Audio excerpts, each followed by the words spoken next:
Hello, my name is Chris Knight, and this is Darkest Shadows. This podcast is based around the paranormal. Anything weird, dark, scary, or creepy. So sit back, relax, and enjoy. And welcome back to another episode of Darkest Shadows.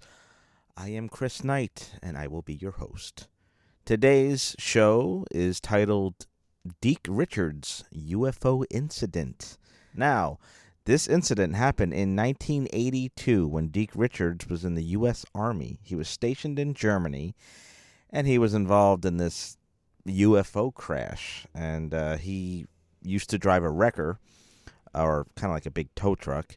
In fact, I'll just let him get into it. It's a lot of audio. It's a pretty long story. And here we go. Deke Richards' UFO Incident. So, we're standing in the chow line there at Old Morning 30, 0600, I guess it was. I don't remember there, but I was still outside the tent when we heard this big, huge bang and a thud, and I was still outside the door of the tent, like I said, and I managed to wheedle my way through the chow line. Everybody's wondering what that was.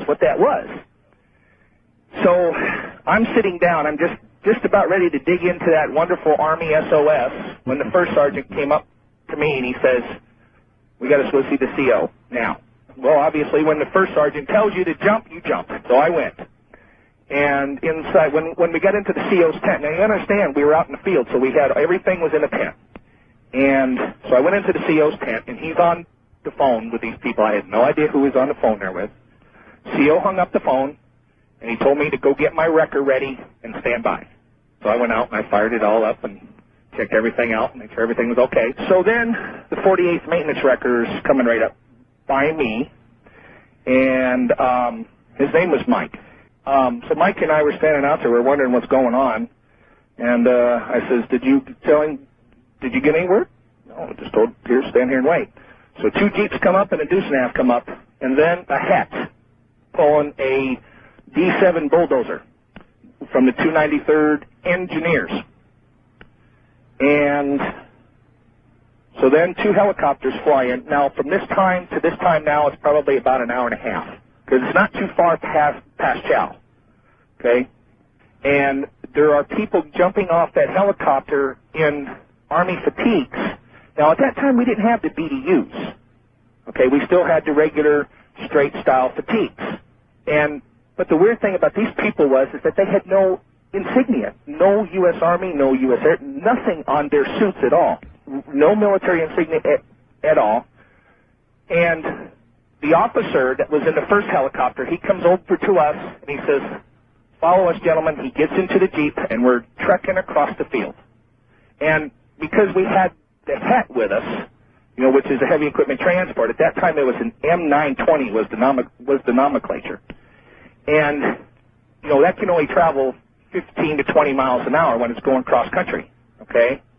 And it took us about maybe a half an hour to get to where we were. It's a field. It's an open field at first, okay? And then it goes into a small wooded area. And then once we got to the wooded area, we had no problem figuring out what we were going after because the trail this thing led was incredible. No pieces of metal at that particular junction because we're right there up front. Okay, and we stopped, and because they had to unload the bulldozer, okay, because, I mean, trees were just, I'm talking great big humongous fir trees. I mean, trees you can't get your arms around. These things were 50 to 60 feet tall, and they were uprooted. It was incredible. Trees were down, I mean, bang, boom, some of them were cut right in half, so the bulldozer was there to plow up the trees. Even that little D7, being the workhorse as it is, it had trouble moving some of them big fir trees. And so the Jeeps were following first, and then it was the two wreckers, and then it was the deuce and a half behind the wreckers that had the personnel in it. So we're going for about 150 yards. And then he stops and tells us to put on our gas mask. When anybody's ever been out in the field, you always have your web gear and your gas mask with you.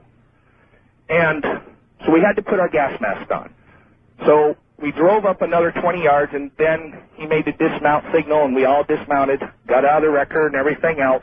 The bulldozer is continuing up.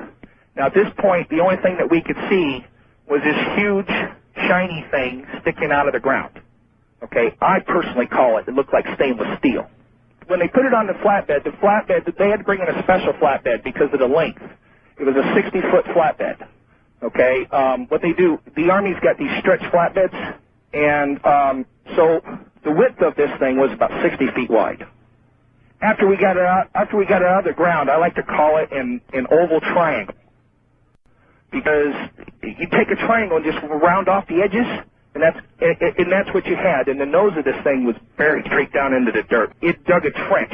It dug a trench like you went in there with a bulldozer for a couple of days and just kept up piling up dirt. You know, the banks were, as the further in you went, the higher the banks went. And, I mean, there was roots all over the place and everything else. It was just incredible, the destruction this thing did. And we all walked up there. We all walked up to where this craft was. And that's when we saw the bodies. That's when we saw the bodies. The bodies were completely on the left side of the craft. And it was like they were trying to walk out of the craft, and then they just fell dead in their tracks. And there was a strong smell of ammonia protruding from these bodies. Well, there were some that obviously made it further. They weren't staggered right in a line. The furthest one away was about 35 to 40 feet. Okay, and the closest one was about 5 feet. And he was right up against the bank. And I'm assuming he just ran out of gas when he tried to climb up the bank, because the other ones were able to make it up the bank. 5 of them. Well, after the all clear was given, they had to bring in a radiation team and check for radiation. And now you're well into the day now. You know, everything's well into the day. They had to wait for the body bags. We had the all clear so we could remove our gas masks. That's how we knew the smell of ammonia. And, you know, if you got too close to these things, your throat would start to burn, your nostrils and everything. The guys that were putting the bodies in a formation type so they could put them in the body bags still had to wear their gas masks. The bulldozer had to dig away some of the earth and had to make a trail so the wreckers could come in there. Now you got to keep in mind something. People would be saying, "Well, why didn't they use helicopters?" Well, you're talking about a wooded area. You're talking about fir trees that are 50 to 60 to 70 feet high. So you know a chopper wouldn't be very effective. So we had to wait for the bulldozer to get to where we get the wreckers in position. Meanwhile, Mike and I, we had to take our spade shovels and we had to dig underneath the craft so we could put slings underneath there. They didn't want to use any metallic object, you know, like a hook or a chain or anything else like that. They wanted us to use our canvas slings. So they had to bring them in special. Okay, so you're waiting most of the day for the body bags and this stuff. Take this in mind, I am just a backwards country boy from Maine, grew up on a dairy farm, and I'm thrust into this situation right here. I had to repeat my name over and over and over again. I had to help Mike. Mike, punch me, make sure I'm still awake, please. You know, and Mike was just taking it in stride. Yeah, right, he was. The official news release was an F-4 aircraft. And I can tell you right now, this was not an F-4 aircraft. Now, I wasn't no closer than 4 or 5 feet to these things. One of them was laying down on it was on its side, but it was face down in the dirt. And they were gray in color, and they had big heads like a small pumpkin. Their fingers were skinny and long, and they had black suits on, black skin-tight suits. And the one that was on its side had this on its chest. It had this weird writing. You know, I'm familiar with the Cyrillic alphabet. You know, the Russian alphabet. The backwards letters. You see hieroglyphics and everything else. But this resembled nothing I've ever seen. Just looked like some kid had drew a design on there and end of story. So the other deuce and a half had come in. He had finally come in with the body bags. And he had these chests with him too, and they were metal coffins, okay, and they had ice, so we had to go up there and help them because they had our straps in there too. So that's when I got close to the bodies, okay, when I was unloading the deuce and a half, and that's when I was right there with the bodies, and then that's when they had them all in the formation and everything else. Then I got out of there. Then I got out of there because I couldn't stand the ammonia and I don't want to put that damn gas mask on. I got the slings. Meanwhile, the guys are putting the bodies in ice and filling them up with ice, and they put them on the deuce and a half, and off the deuce and a half went. And then Mike and I, we grabbed our shovels, And we were figuring out, because, that's our MOS. We're figuring out how are we going to do this. Well, obviously we couldn't move it. The thing that we were going to have to do is just lift it up, turn it, so the flatbed could back right underneath it and put it onto the flatbed. That was the game plan. So we had to dig underneath the craft so we could put the sling underneath there. And both Mike and I, we got spade shovels, and we're by ourselves. And so the guys come over, and they called it a day for this day. They brought in tent. They weren't going to let nobody leave. And they called in other guys, and they set up tents and everything else for us. They brought in chow and the whole 9 yards, and we had to spend a night in a tent there, too. We weren't allowed to go back to our garrison. We weren't allowed to do nothing. And they brought in the cots, and we didn't say nothing to nobody. We were just sitting in there looking at each other, just wondering what's going on here. Are we, where are we? So anyway, the next day, we're out there, and we finally got enough dug underneath there where we could put the sling on each side of these things, and we positioned the wreckers out.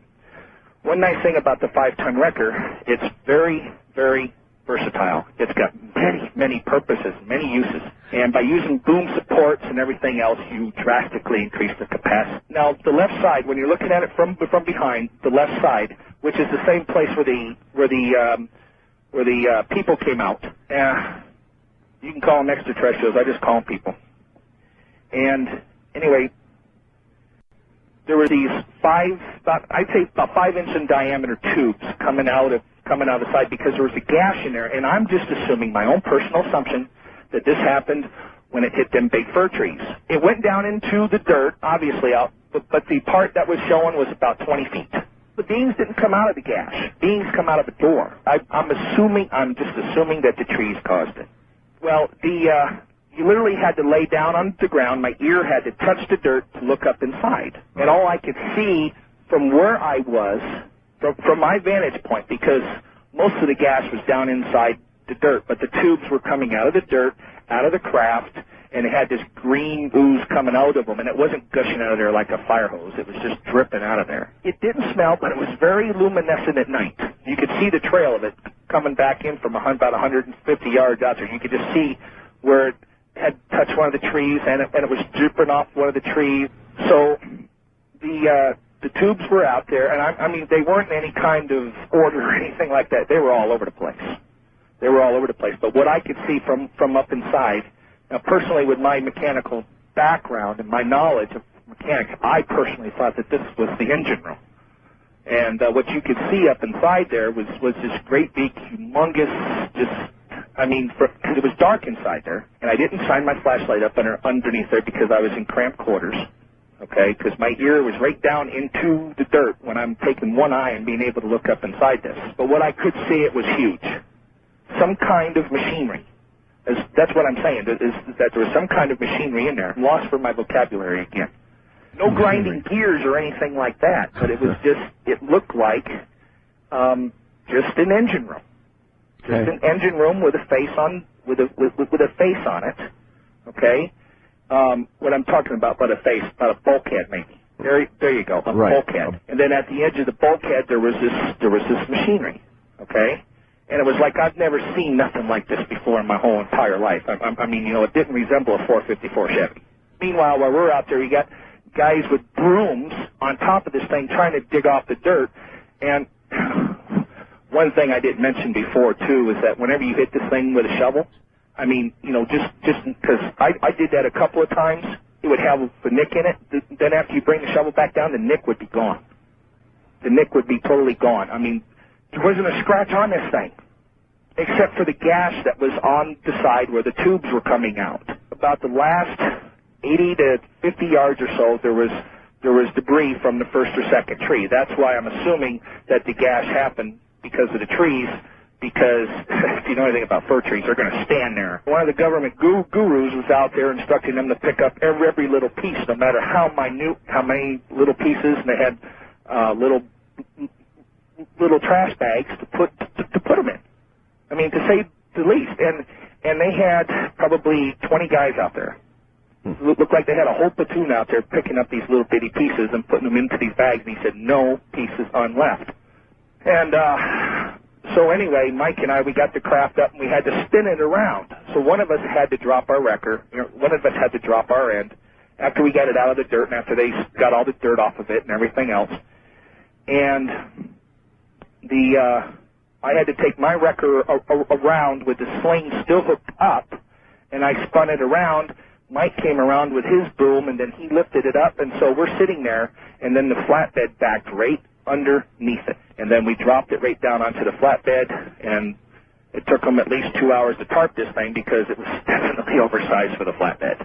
They had to build with 2x4s something to take away the silhouette of this thing. I mean, the tarp was not on the craft. It was on 2x4s. They were constructing something to take away the silhouette so they could transport it down the highway. And we're there during this whole thing because now we're in the third day by the time this is all going on and everything else.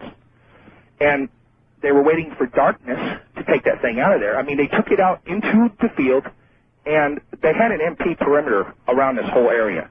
And they didn't want to work at night because they didn't want to draw attention. So anyway, at the end of the third day, they brought in a sanitation team.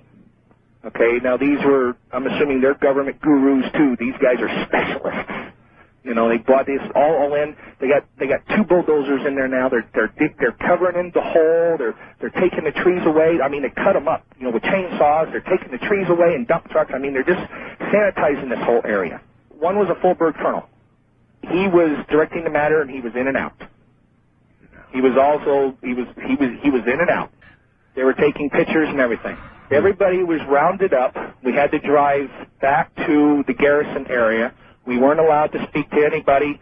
We were put onto a bus out of the field area and shipped up the hill to the 11th ACR concern, where the 11th ACR was, where they had the barracks and everything. And we were put into one barracks. It was the 1st and the 13th. And we were on the 1st floor, and they put us all in there. And when the full bird colonel come walking in, and this was our debriefing. Colonel had come up there, and he had paused for a moment, and he had said, "Okay, gentlemen," he said, "what you've seen here today is not to be spoke of outside this room. You're not to speak of it amongst yourselves, nothing or nobody, not even your wives, not even your grandchildren." And he says to do so, you would be subject to UCMJ, which is the Uniform Code of Military Justice, and I would not hesitate to put one of you away for 20 to 30 years in Fort Leavenworth. And while he's doing that, the government gurus are putting, I didn't mention this either, we had to sign a security agreement. So, and then he goes on with this, he told us this was a security agreement with the United States government, and I'm just summarizing it for you. Okay. And he said, quote, "This is on a need-to-know basis, gentlemen, and I can tell you beyond a shadow of a doubt that there is nobody in this room or outside this room that has a need-to-know basis." And there you have it. That was Deke Richards' UFO incident. Do you believe him or do you do not? I do. I do believe in aliens and UFOs, but that's just me. But I leave it up to you. Next, I have one little audio clip here of a police officer that encountered a UFO and recorded it. He kept his his radio keyed up so dispatch can hear what he was hearing. Check it out. TS, all it is now is just an orange glow. That's all I can see. That's all you can see from that? You guys still watching on the other side of the river there? Yes, sir. Just an orange glow. Where did it go to? Up to the river or what? Because the sun is coming up. Better not be. It's awful early. Awful early for the sun paper, Joe. I don't think the sun would just be in that one spot. I'm at the glow, which we can see now. Looks like the breaking of the sun. Oh, yeah, right. Okay, I'm going to be 10-7. I'm going into J's here. Chicken. I don't know if chicken is just smart. The latter, you're probably a lot smarter than we are there, kid. catch you later. I think it's moving out, you guys. Oh, we're watching. We moved up to a higher vantage point, so you tell us what it does. Well, listen.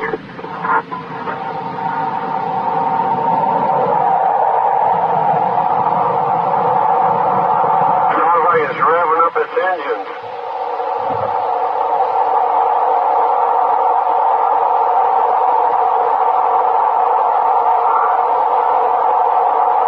Can you hear it? I hope. 'Cause it's sure cold out here.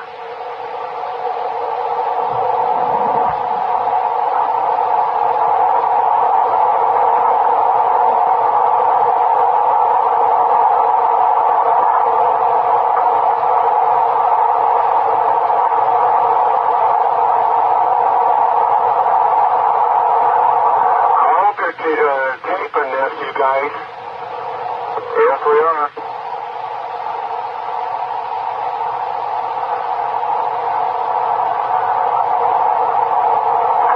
Sounds like to me a power plant diesel motor and a screeching noise in between it there, or with it. Okay, we're listening. 4:29 a.m. Just for the record. And there you go. That was a police officer's encounter of a UFO. Do you believe it? I do. But do you? That is the end of the podcast. I will see you on the next one. Good day.